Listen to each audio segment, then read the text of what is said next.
Pajjiżna għandu bżonn pjan strateġiku fit-tul illi jwassal għal viżjoni waħda ta' fejn irid verament jasal pajjiżna.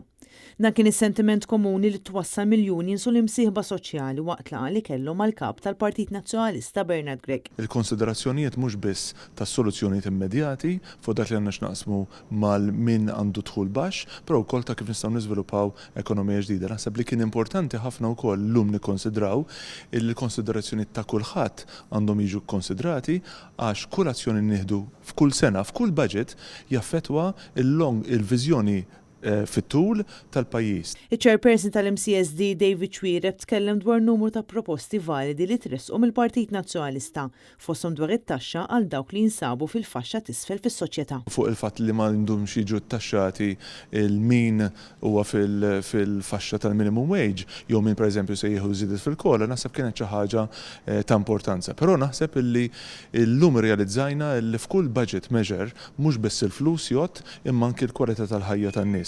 Dan qed jgħiduha mhux l-imsieħba soċjali, qed jgħidha kulħadd.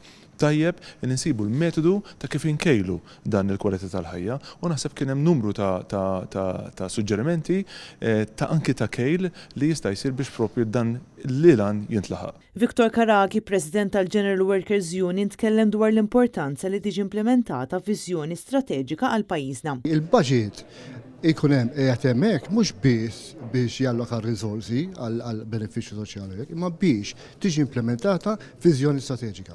L-istess ħsieb twassal ukoll minn Joseph Vella, kap eżekuttiv tal-UHM Voice of the Workers. Dal-pajjiż għandu bżonn li parallel implementation ta' dik li l-ekonomija li għandna llum, però li rrid ikollna implementazzjoni ta' strateġija ġdida ta' ekonomija li twassalna għal futur qarib aħjar.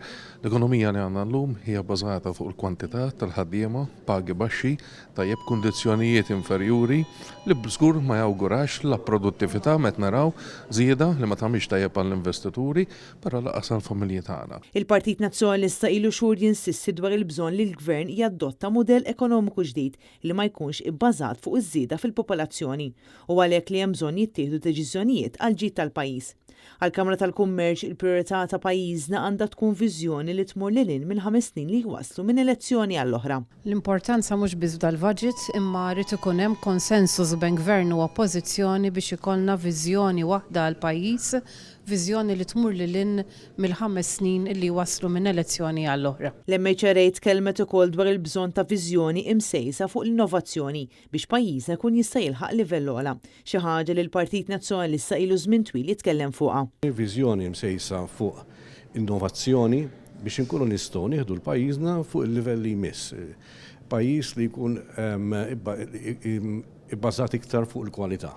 Martin Balzan tkellem fost oħrajn dwar l-importanza tal-edukazzjoni u l-ambjent ta' madwarna, żewġ pilastri li huma ferm għall-qalb il-Partit Nazzjonalista. Kemm importanti ninvestu fl-edukazzjoni, speċjalment irridu jispiċċaw nies li joħorġu nies illitterati minn mara 8-10 snin edukazzjoni. It-tieni ħaġa li l-ammont ta' bini, anke jekk jitwaqqgħu jrid jerġa' jinbena, jrid jirrispetta il-karattru ta' dak ir-raħal biex aħna ma nkerħux Malta. Sewa, u it-tielet punt irridu b'kull ma nagħmlu nżommu l-qalbna l-ambjent għax sew l-industrija tat-turiżmu u sew aħna li noqogħdu għandna bżonn ambjent b'saħħtu u sabiħ. Min-naħa tagħha l-Malt Employers Association faħret bosta proposti li tressqu mill-Partit Nazzjonalista. Kien hemm idejat ta' kif iżżomm in-nies ta' ċertu età wara li jitilgħu mill-pensjoni jikomplu jiġu involuti bħala xogħol u jagħtu l-idejat tagħhom lill-businesses il-ġodda.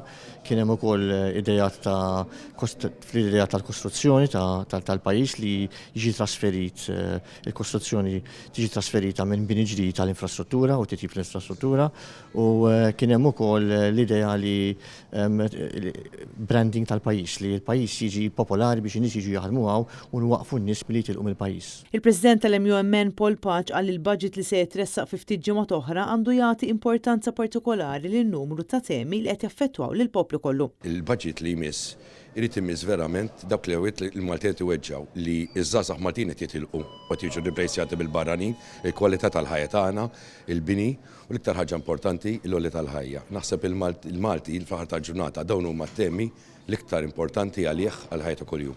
Il-Baġit 2024 se jiġi preżentat fit-30 ta' Ottubru u ma bosta l-imsieħba soċjali qed jitfgħu pressjoni fuq il-Gvern sabiex ibiddel il-mudell ekonomiku tiegħu.